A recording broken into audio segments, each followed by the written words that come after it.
Thank you for choosing a Drive to Vilbis ZooMe AutoFlex folding scooter. This video will provide an overview of how this fully electronic scooter can fold and unfold in 15 seconds or less.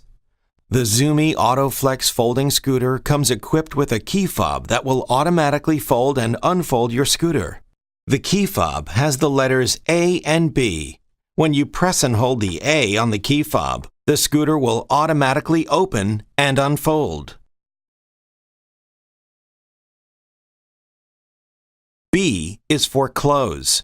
When you press and hold the B on the key fob, the scooter will automatically close and fold.